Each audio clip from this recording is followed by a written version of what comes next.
2026 সালে এসএসসি এবং দাখিল পরীক্ষার ফলাফল প্রকাশিত হয়েছে। এ উপলক্ষে শিক্ষার্থী এবং অভিভাবকদের উদ্দেশ্যে কিছু নাসিহা করুন প্লিজ। 2026 সনে যে সমস্ত পরীক্ষার্থীরা পরীক্ষা দিয়েছেন, এসএসসি এবং দাখিল সমমানের পরীক্ষা যারা দিয়েছেন, তাদের ফলাফল প্রকাশের পর যারা ফলাফল ভালো করেছেন তাদের উচিত আল্লাহকে শুকরিয়া জানানো এবং এই প্রাপ্তিটা সম্পূর্ণ আল্লাহর অনুগ্রহ হিসাবে বিবেচনা করা। তাতে মানুষ অহংকার থেকে মুক্ত থাকবে। আর যাদের কাঙ্ক্ষিত ফলাফল হয়নি তারা সবর করবেন এবং নিজের ভুল চিহ্নিত করে পরবর্তীতে যেন এই ভুলটি না হয়, যথাযথ প্রচেষ্টা যেন থাকে সেই দিকটি চেষ্টা করবেন এবং আল্লাহ তাআলা যা ফয়সালা করেছেন সেটার পেছনে কোনো কল্যাণ থাকবে, কোনো কল্যাণ আছে এই বিশ্বাস বদ্ধমূল রাখবেন। তাতে মনের কষ্টের পরিমাণ কমবে, হতাশা থাকবে না এবং সামনে অগ্রসর হওয়ার জন্য মানসিক শক্তি সঞ্চয় হবে।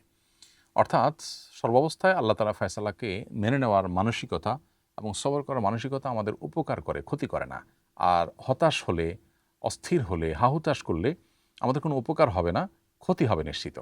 তাহলে কোনো বুদ্ধিমান মানুষ তো সেটি করতে পারে না। ইসলাম আমাদেরকে যা করতে বলেছে, আমরা ভালো কোনো কিছু অর্জন করলে শুকরিয়া জানাবো আল্লাহকে, নিজে ফখর বা অহংকার গৌরব করব না, তাহলে অহংকার থেকে মুক্ত থাকবো, অহংকার পতনের মূল সেটা থেকে আমি বেঁচে থাকবো।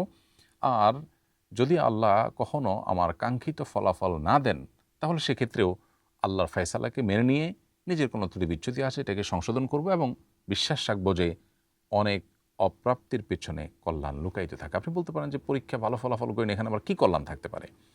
এটি বোঝার জন্য অনেক সময় বছরকে বছর, যুগের পর যুগ অপেক্ষাও করা লাগে যে এই অকল্যাণ থেকে আমার এটি হয়েছে, এই কল্যাণটা হলে আমার এই সমস্যা হতে পারত।